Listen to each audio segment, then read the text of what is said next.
Trying to be a bit more mindful of things you buy? For you and your family? Well, when it comes to laundry, choose All Free Clear.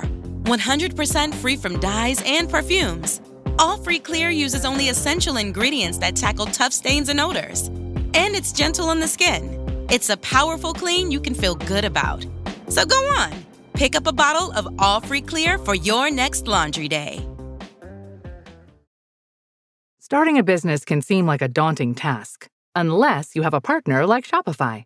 They have the tools you need to start and grow your business. From designing a website to marketing to selling and beyond, Shopify can help with everything you need. There's a reason millions of companies like Mattel, Heinz, and Allbirds continue to trust and use them. With Shopify on your side, turn your big business idea into... Sign up for your $1 per month trial at shopify.com/special offer. Welcome back, True Crime Army. I am your host, Margot, and this is Military Murder, a show where I discuss cases involving military members and veterans, all with one goal in mind, to remind us to remain vigilant always. Today, I am starting a case dive mini-series. Maybe it will be 2 parts, maybe it will be 3 parts.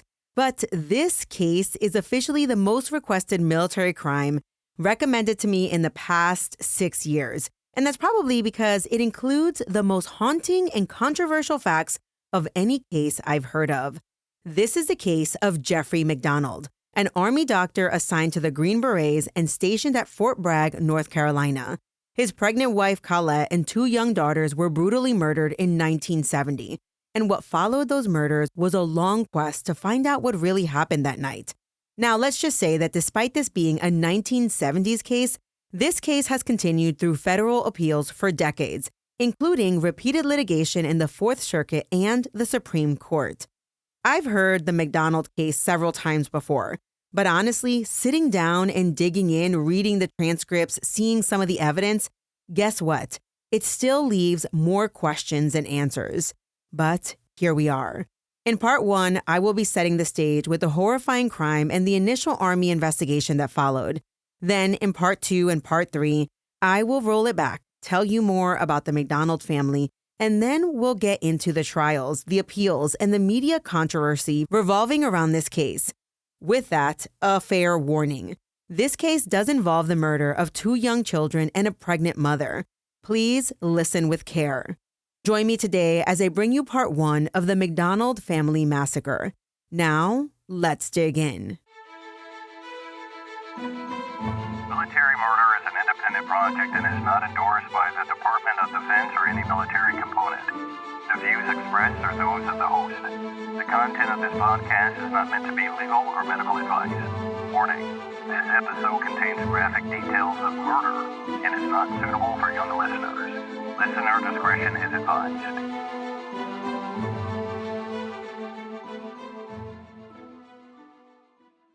Who is Jeffrey MacDonald? In 1970, Captain Jeffrey MacDonald seemed to have it all. He was an Ivy League-trained U.S. Army physician who worked for the Green Berets. He was handsome, athletic, and smart. He'd married his childhood sweetheart, Colette Stevenson, and together they had 2 beautiful daughters, 5-year-old Kimberly and 2-year-old Kristen.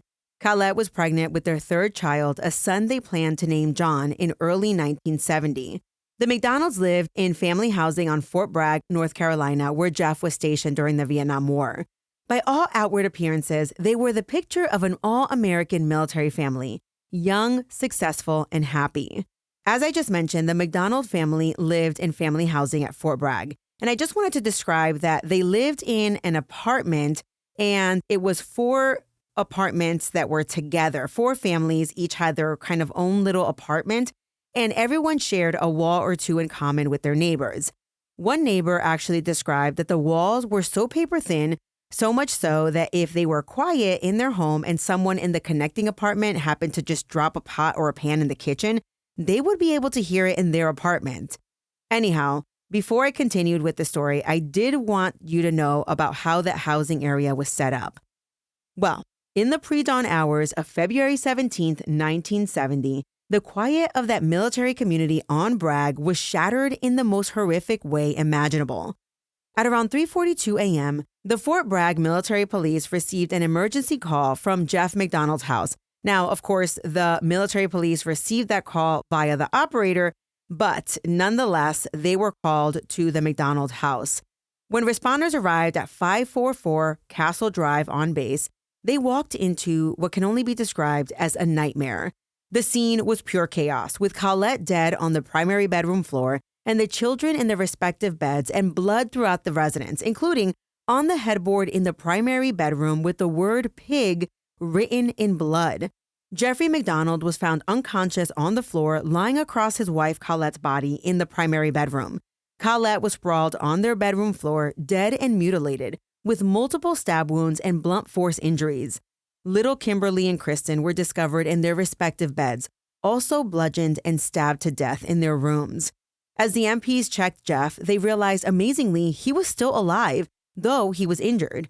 Jeff came to and immediately cried out for help. According to the first MPs on scene, and MP stands for military police, Jeff was asking who had done this and why he had been left alive. But first responders were focused on injuries. As they attempted to triage what appeared to be the only living family member, they observed Jeff wounds, most notably a stab wound to his chest, later revealing a partially collapsed lung. Other than this wound, he suffered various superficial stab wounds to his upper left arm, left bicep, and left index finger, and to the left of his abdomen. He also had several small puncture-type wounds on the upper left chest. However, none of these superficial wounds required stitches. Now, I want everyone to brace yourselves because Jeff's injuries were minor compared to the rest of his family. 26-year-old Colette, who was 4 months pregnant with her third child, had been attacked viciously. She was beaten with a club and stabbed with both a knife and an ice pick. Later, an autopsy determined that Colette had been stabbed 16 times with a knife and 21 times with an ice pick, and she had also been bludgeoned in the head at least 6 times with a piece of wood.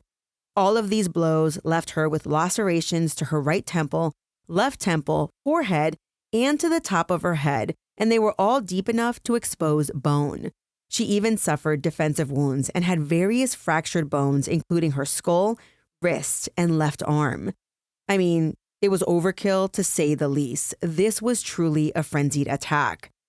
5-year-old Kimberly suffered a fractured skull from being struck in the head with a club, in addition to being stabbed between 8 and 10 times on the right side of her neck. The entire right side of her little tiny face, including her cheek and ear, had black and blue marks and irregular abrasions. When I saw a crime scene picture of this poor baby, not because I went looking for it, but because it just showed up in my research, the covers of her bed were lifted on her body, like up into her chest, as if she was just neatly tucked into bed, even though her entire upper chest and her head told a different story. Little Kristen, who was only 2 years old, her body told a similar story. She was stabbed 17 times with a knife. That included 12 stab wounds to her back, 4 in her chest, and 1 in her neck. In addition, she had 15 puncture wounds in her tiny chest, and it's later indicated that those puncture wounds were probably from the ice pick. Kristen even suffered defensive cuts on her hands, suggesting that this toddler, maybe she awakened in the middle of the attack and tried to fight back against her attacker. I mean, wow, just wow. These attacks were beyond brutal. They were rageful, almost personal in their ferocity. At least that's what investigators felt almost as soon as they walked into this crime scene. Of course, after first responders called it in, the pros showed up, and let's just say that seasoned crime scene investigators were shaken to the core. One Army CID agent later said, quote, "It was the worst thing in my 53 years in law enforcement that I have ever walked into. A gruesome scene to see a mother and 2 daughters mutilated like they were. It's a scene that you ain't gonna ever forget," end quote. Imagine walking into that crime scene as your morning call. Absolutely horrific and absolutely unforgettable.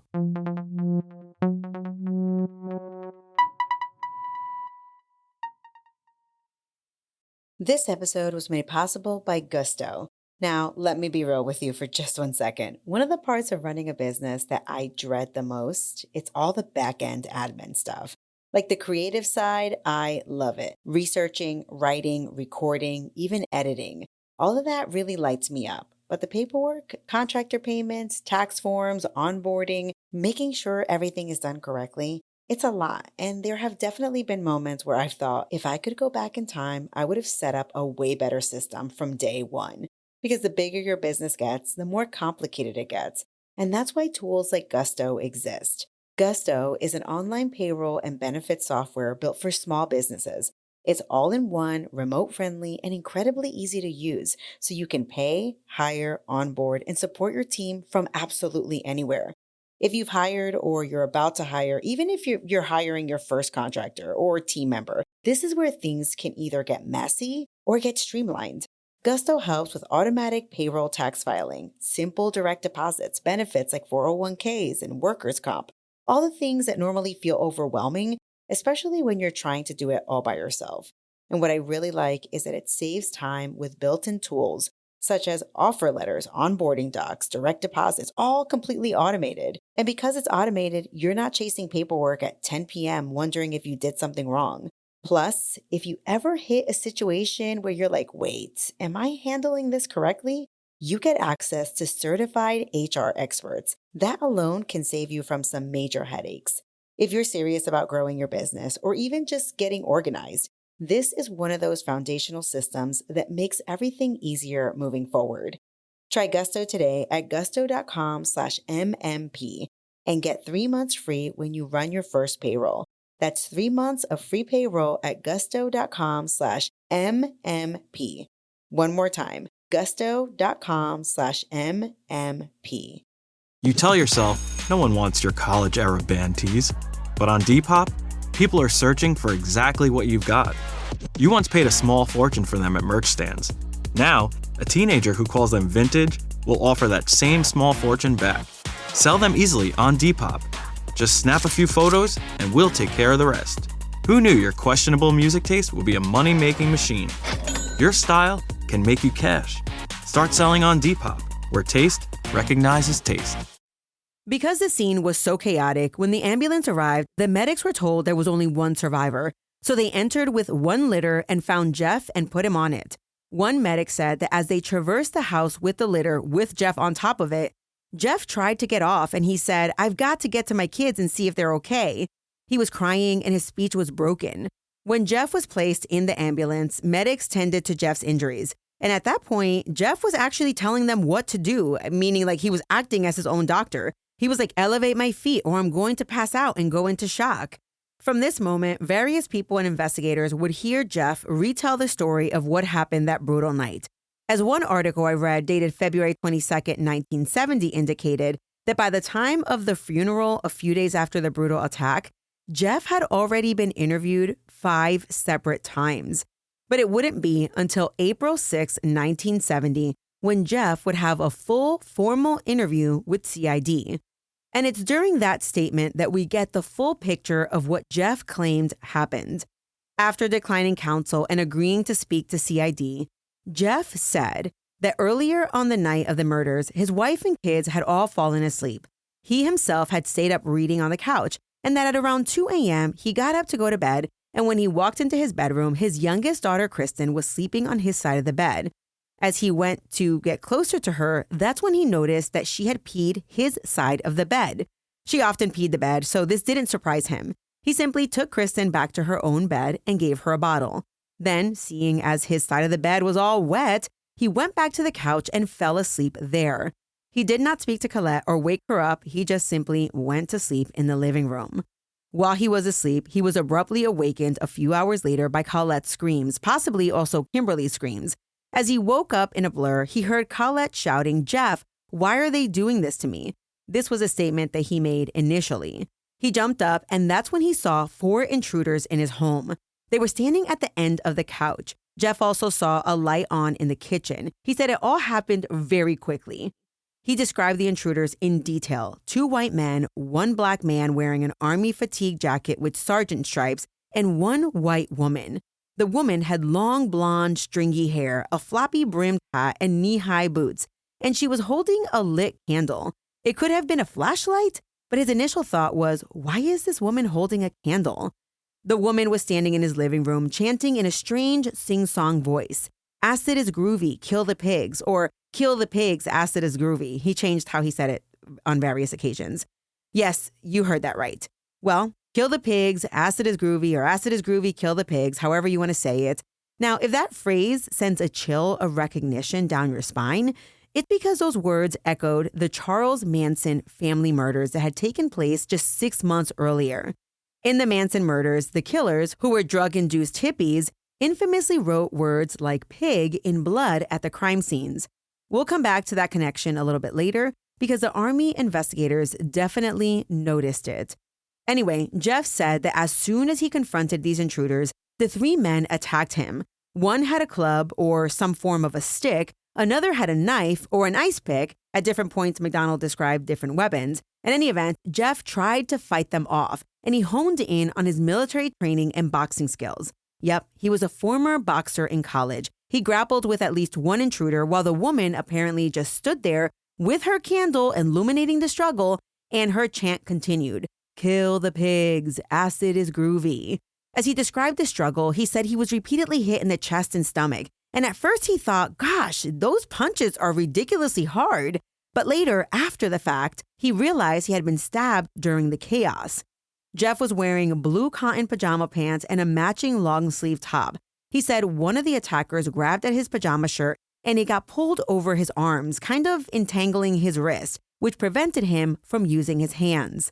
The next thing Jeff remembered, according to him, was waking up dazed and on the floor. Apparently, he had been knocked unconscious. By the time he woke up, the house had gone eerily quiet. The intruders were gone, and he was freezing cold. He quickly got up and called for Colette as he staggered toward the primary bedroom. There, he found a scene that no husband ever wants to find. Colette was sprawled on the floor, covered in blood, clearly badly injured or worse, dead. But what really caught his eye was the knife stuck in her upper chest. Jeff said he removed the knife and desperately tried to revive his wife, but it was hopeless. She had no pulse, she had horrific wounds, and he saw air actually come out of her chest. He took his torn pajama top and laid it over Colette's chest, either to keep her warm or cover her wounds. Now, please, let's put a pin on this pajama thing because this pajama top is very important and this detail is critical for investigators. After covering Colette with the pajama top, Jeff said he stumbled down the hall to check on his daughters. He first found little Kimberly in her room. She too was bloodied and unresponsive. He then dashed into baby Kristen's room and found the same nightmare, his child soaked in blood and not moving.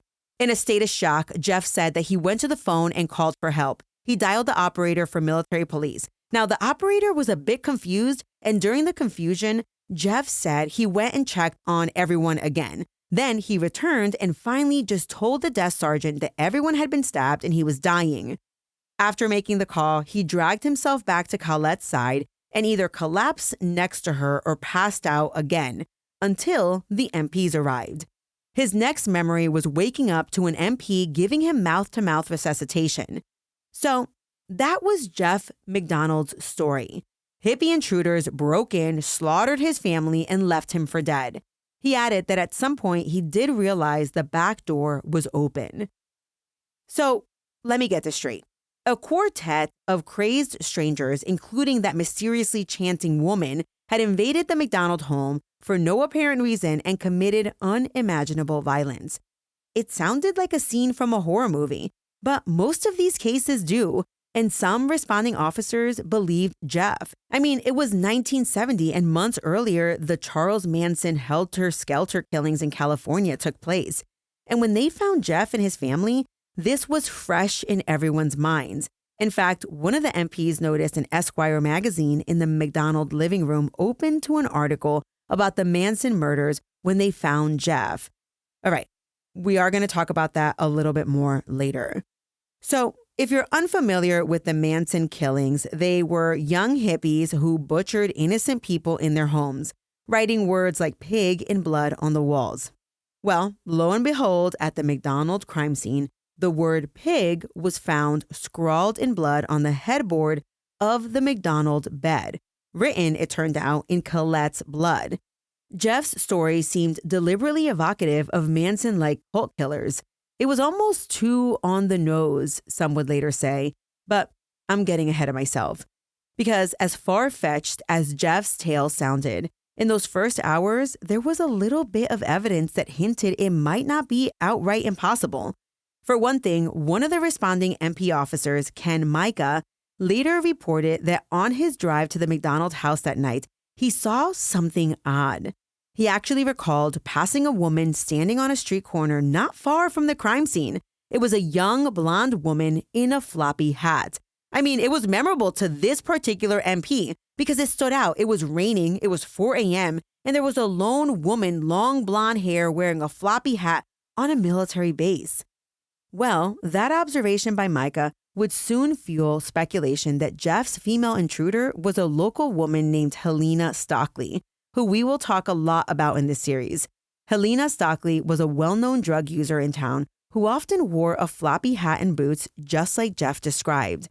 In fact, as news about the family massacre spread, not only across the Army base, but also the local Fayetteville Police Department, well, a Fayetteville police detective by the name of Prince Beasley heard about Jeff's description of the female intruder, and he immediately thought of one of his informants.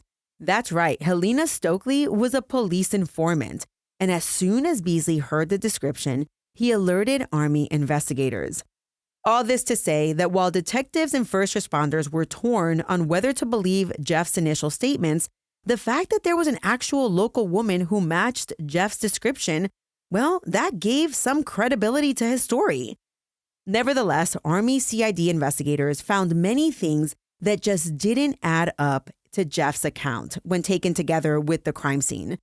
You see, as they processed the house, which, side note, unfortunately was not sealed off properly at first, more on that later, well, the MPs and detectives noticed that the physical evidence told a rather different story than Jeff was telling them. Now, this was apparent both by looking at the crime scene, according to investigators, and also when they received lab reports later down the line. So let's start with the living room. In Jeff's story, you might recall he described a life or death struggle taking place, almost like a street brawl, right? Like fists being thrown, clubs being swung. I mean, you would expect a giant mess. But as investigators took in the scene, it was surprisingly neat. There was no smashed furniture, no holes in the walls, the pictures were still on the walls. In fact, the coffee table was still upright, although it was leaning on its side, almost like it had been staged. And investigators thought that Jeff's living room looked too intact. They kept thinking if strangers had swung clubs and fought a martial arts trained physician, wouldn't there be more broken stuff? In fact, at that April 6th meeting with Jeff, one investigator flat out told him the scene looked staged. Jeff was appalled at this allegation and said, "That's a pretty powerful statement there." He then suggested, is it not possible for a table to land on its side during a struggle? And remember the story about the struggle with his pajama top? Well, investigators honed in on that. And when they analyzed the living room where Jeff said the top was torn and used to basically restrain him, well, right there in the living room, they didn't find any pajama fibers or Jeff's blood evidence. Instead, pajama threads were found in the primary bedroom, and not only in the bedroom, but under Colette's bloody body on the floor. You know where else they found Jeff's pajama fibers? In the kids' bedrooms. But in the living room, they found virtually nothing. When asked about this during his April 6th interview, Jeff was like, "I don't know. Maybe the pajama fibers got shaken off as I was running between bodies in rooms checking pulses?"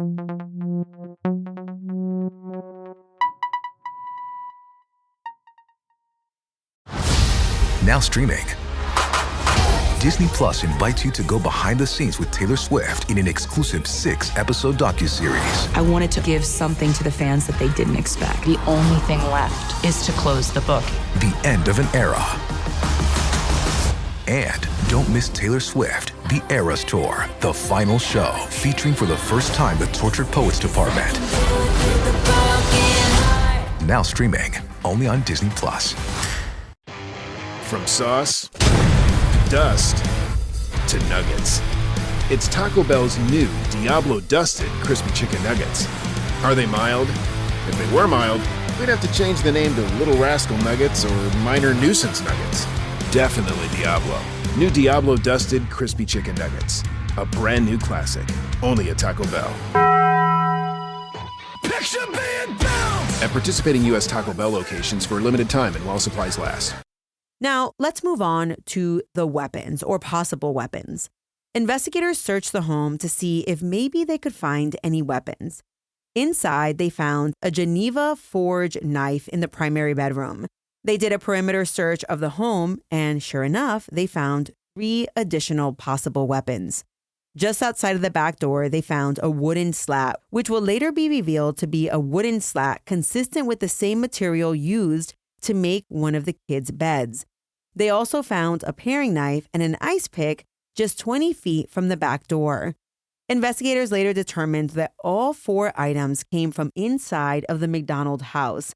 And interestingly, the Geneva knife was ruled to be the knife used to cut Jeff's pajamas, or his pajama top, or where his, surgical cut was. The paring knife was ruled to be the knife to cut Colette and Kimberly's pajamas. And the reason why I say pajamas and not cut them is because the knife was wiped clean when found. The ice pick was ruled to have caused holes in Jeff, Colette, and Kristen's pajamas. Many people said they had seen this ice pick in the MacDonald home. And the club, it was over a foot long and had trace blood evidence belonging to Colette and Kimberly. Wood splinters from that wood were found on Colette's body, in the primary bedroom, and in the kids' bedroom as well. But no wooden splinters were found in the living room. The weapons in this case begged the question. If hippie intruders came in, why would they conveniently use implements found in the house and then dump them right outside before escaping? And it further begged the question. Remember, the knife found in the primary bedroom was allegedly inside of Colette, inside of her chest, to be specific, when Jeff allegedly found her. However, when authorities tested the knife, that knife didn't have Jeff's fingerprints. Now, why would that be? And it turned out it looked like they had been wiped clean. Well, why would Jeff wipe them clean if he was just trying to help his wife, right? Then there was something else that authorities grappled with. They grappled with Jeff's injuries compared to everyone else's. Yeah, he did suffer superficial knife wounds and 1 stab wound that ultimately resulted in a collapsed lung. But his injuries, or his injury, was so minor compared to the slaughter his family had suffered, it just didn't make sense. Upon closer examination, his stab wound didn't appear to have occurred during a chaotic attack. The wound was clean, almost appearing surgical. Could it have been self-inflicted? Well, the idea, while crazy, was supported by evidence found in the MacDonald family bathroom, specifically the sink. You see, in that bathroom sink, MPs found Jeff's blood, type B, along with a lot of splashed water and a used surgical latex glove tip. It looked like, when you have a bloody nose and you're kind of like above the sink and then you're trying to splash the water to clean the sink clean of the blood. That's what it looked like. This sink evidence struck investigators as suspicious. If Jeff was so distraught and barely conscious, as he had claimed, would he really take time to go and wash his hands and chest wound off? Questioned about the sink at a later time, Jeff said he did go to the bathroom to wet a towel, but that was to lay it on Colette's abdomen. It wasn't just one thing or 2 things. It was a whole bunch of little inconsistencies that started piling up. The footprints in the house were also telling. Outside that night, it had been raining, yet there were no muddy shoe prints of intruders coming or going. And there were no, muddy, long boot prints inside of the house. And he said that the woman had been wearing boots when she was in his living room. However, there were 3 bare, bloody footprints inside the house, and they were all found outside Kristen's room exiting. But only one of those 3 bare, bloody footprints could be conclusively sourced to Jeff, and the blood on the footprint belonged to Colette. This does not completely oppose Jeff's version of events, but it sticks out as odd that the only footprints they found were Jeff's rather than muddy intruder footprints running all over the house. So let's talk about DNA and blood. Back in the 1970s, the nuance of DNA was not yet something used for crime solving, and the only real DNA pointers used were blood type. And typically, if you had 3 victims and they all just happened to have had the same blood type, it would be close to impossible to differentiate whose blood was located where in a crime scene. But surprisingly, or miraculously, whatever you want to call it, every single person in the MacDonald family had a different blood type. Seriously, 4 family members, all different blood types. I mean, what are the odds of that? Regardless of the odds, this fact turned out to be incredibly useful forensically because it allowed investigators to map out where each person's blood was found inside the house, assuming, of course, that blood belonged to that person in the family.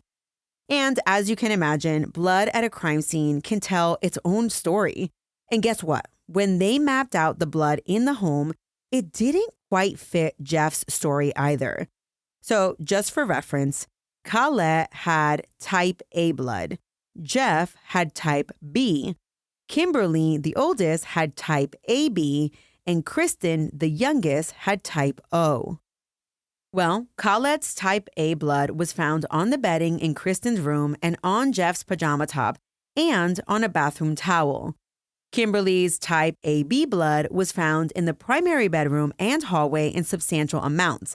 The quantity of Kimberly's blood, or blood type at least, led authorities to believe that her blood was not simply transferred by Jeff from Kimberly's room to the hallway or the primary bedroom. Instead, investigators theorized that Kimberly was attacked in the primary bedroom first. Whether she was already there or walked into the room during her mother's attack is unknown. Jeff's type B blood was hardly anywhere except the bathroom and kitchen. And you would think his blood would be present in the living room, right, where he was supposedly stabbed while fighting intruders. Yet none of Jeff's blood was found in the living room. It was like he hardly bled during this epic battle that he described, just a few drops by the bathroom sink. Before the MacDonald family tragedy had a chance to make its way into the Fort Bragg rumor mill, all of the evidence was pointing toward one chilling conclusion. There were no intruders. The crime scene screamed family annihilator, before family annihilator even became part of our vocabulary. But as we know now, investigators have to be careful to not make conclusions this hefty or at all early on. They have to investigate until the picture is crystal clear.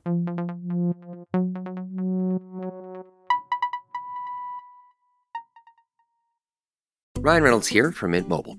I don't know if you knew this, but anyone can get the same premium wireless for $15 a month plan that I've been enjoying. It's not just for celebrities, so do like I did and have one of your assistants switch you to Mint Mobile today.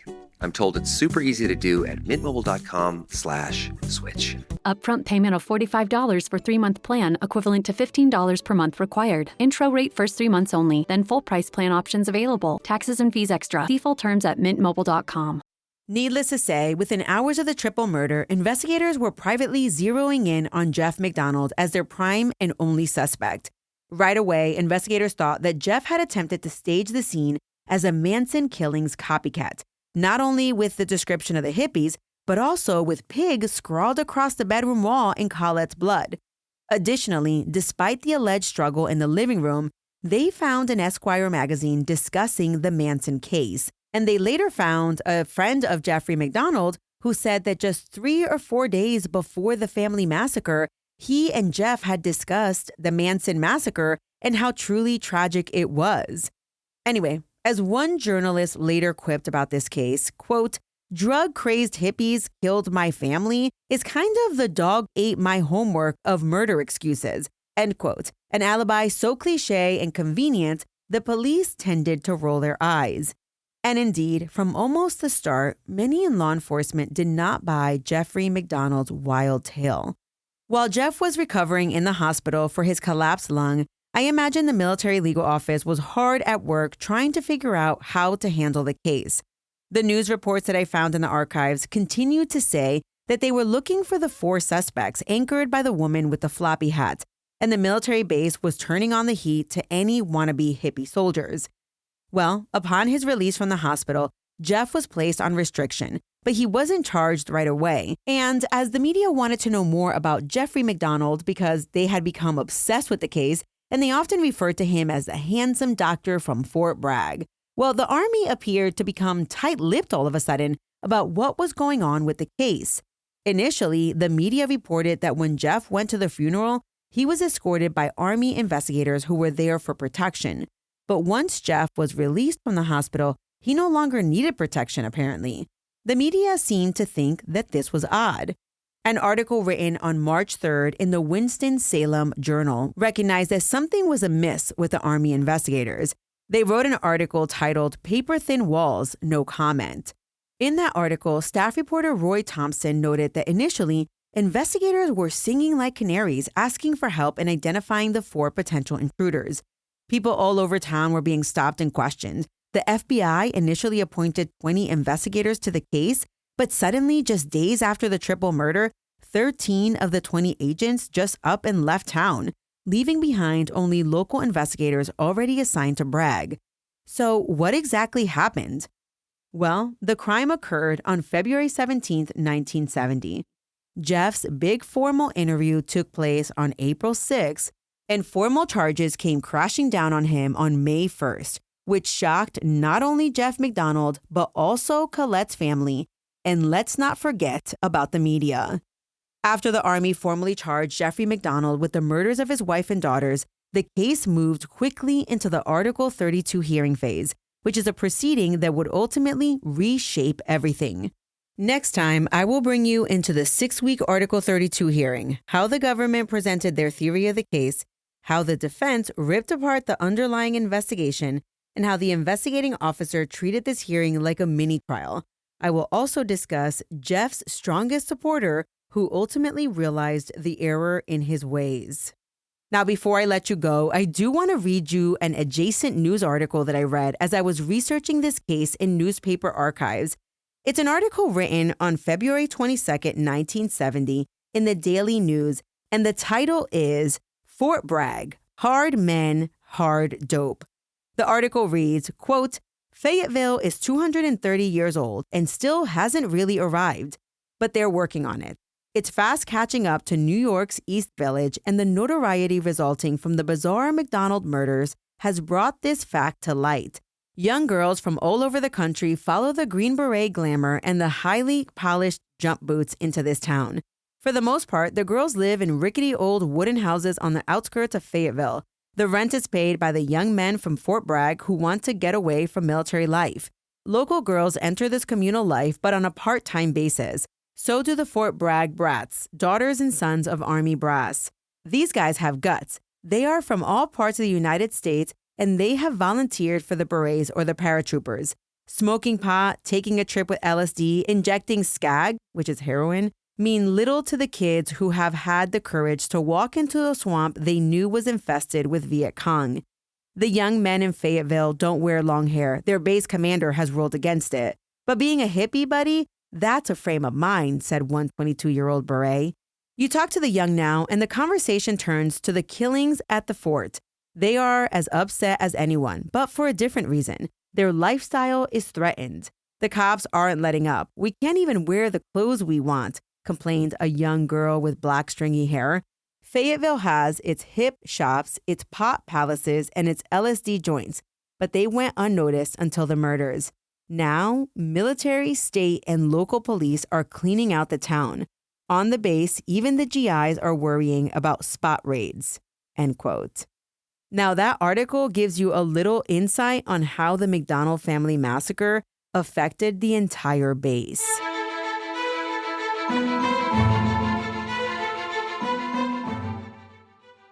Thank you so much, True Crime Army, for being here today. You won't want to miss out on the rest of this case, trust me. The twists only get more shocking from here. My sources for this miniseries include various appellate court opinions, as well as case documents found on 2 websites. One is MacDonaldCaseFacts.com, and the other is CrimeArchives.net. I also relied on excerpts from the book Fatal Vision and articles found on Oxygen, the National Association of Criminal Defense Lawyers, Columbia Journalism Review, ABC News, and People Magazine. Military Murder is a Mama Margot production. The music was created by Ty Ops. Until next time, remember, you never really know what someone is capable of, so remain vigilant always. You have a fabulous week, and I'll keep digging to bring you part 2 of the MacDonald family murders next time.